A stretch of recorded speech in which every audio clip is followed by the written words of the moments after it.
নমস্কার বন্ধুরা, চৈতি সিম্পল কিচেনে সবাইকে স্বাগত।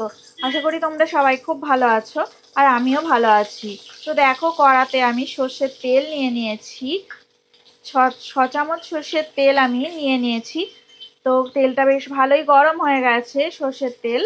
আর এইদিকে দেখো, আমি বড় বড় করে কাটা আলু ছেড়ে দিলাম সর্ষের তেলের মধ্যে। তো আজকে আমি চিকেনের একটা রেসিপি তোমাদের জন্য নিয়ে চলে এসেছি দুপুরবেলা।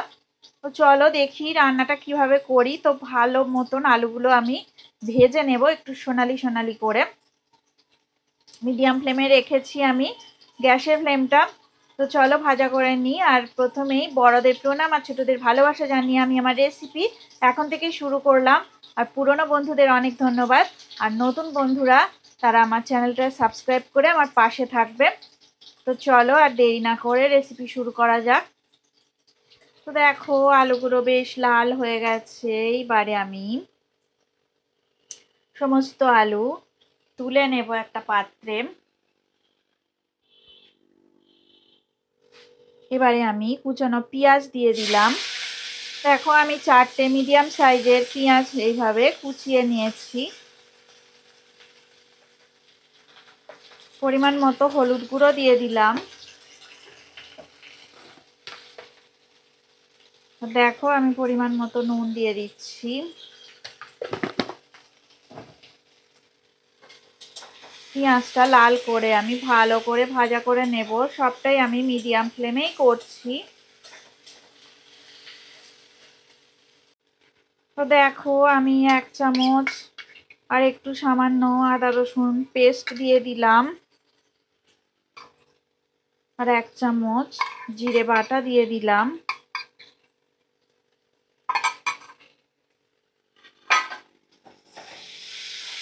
তো সমস্ত মশলা আমি ভালো করে ভাজা করে নেব। আর এরপর দেখো, আমি 1 চামচ গরম মশলার গুঁড়ো দিয়ে দিচ্ছি। দেখো, সামান্য একটু লঙ্কার গুঁড়ো দিয়ে দিলাম। খুবই অল্প দিলাম, এটা ঝাল লঙ্কার গুঁড়ো, তাই অল্প পরিমাণে দিলাম। তো ভালো করে আমি মশলাটা কষিয়ে নিচ্ছি।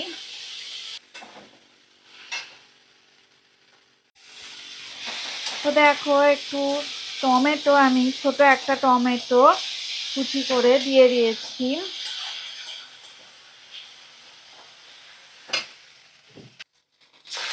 এবার দেখো, আমি টক দই দিয়ে দিলাম 6 চামচের মতো টক দই। 6 চামচ টক দই আমি দিয়ে দিলাম।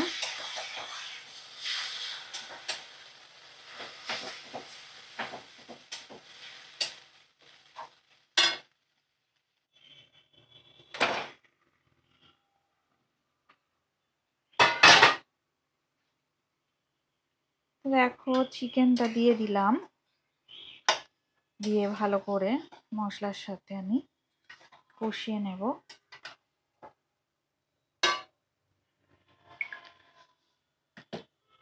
দেখো, আমি চিকেন দিয়ে দিয়েছি আর গ্যাসের ফ্লেমটা মিডিয়াম ফ্লেমে রেখে দিয়েছি।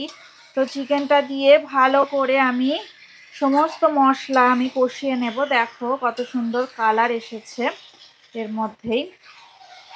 তো সুন্দর করে কষিয়ে নেব। আর একটু কাঁচা লঙ্কা আমি দিয়ে দেব।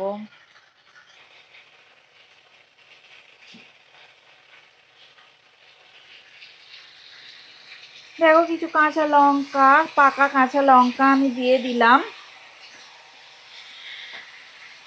এবার ভালো করে মশলাটা কষিয়ে নেব। আর দেখো, আমি আলুগুলো এর মধ্যে দিয়ে দেব।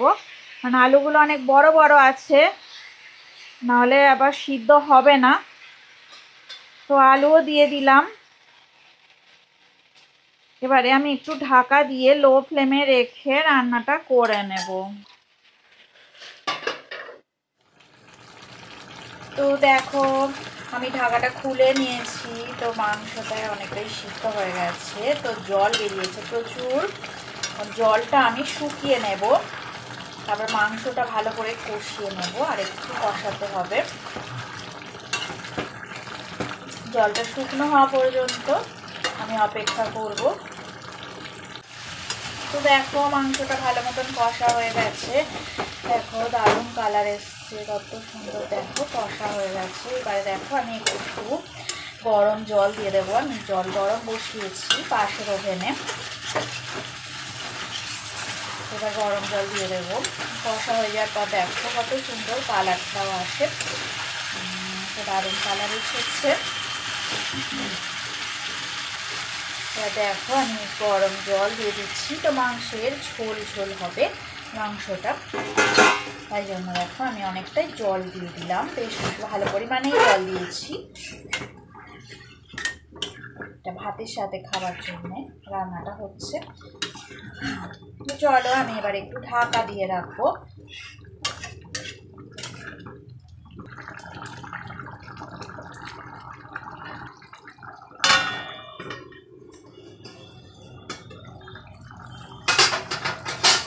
দেখো ঢাকাটা আমি খুলে নিলাম, রেডি হয়ে গেছে আমার এই চিকেনের ঝোলের রেসিপি।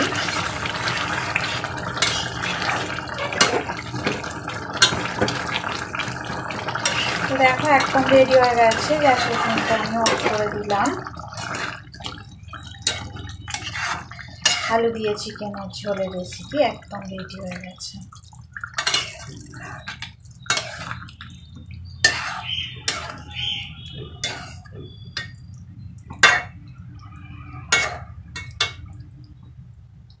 এবার দেখো আমি একটু গরম মশলার গুঁড়ো দিয়ে দেব, সামান্য একটু গরম মশলার গুঁড়ো দিয়ে দিলাম। দেখো আলু দিয়ে চিকেনের ঝোলের রেসিপি একদম রেডি হয়ে গেছে। তো গরম গরম সুন্দর লাগছে দেখতে, আর গন্ধ তো আরও সুন্দর বেরিয়েছে। তোমরা এইভাবে রান্নাটা করে দেখো। রেসিপিটা যদি ভালো লেগে থাকে তবে অবশ্যই লাইক দেবে, শেয়ার করবে, আর কমেন্ট করে আমাকে জানাবে তোমাদের কেমন লাগলো। তোমাদের সুন্দর সুন্দর কমেন্ট করতে আমার খুব ভালো লাগে।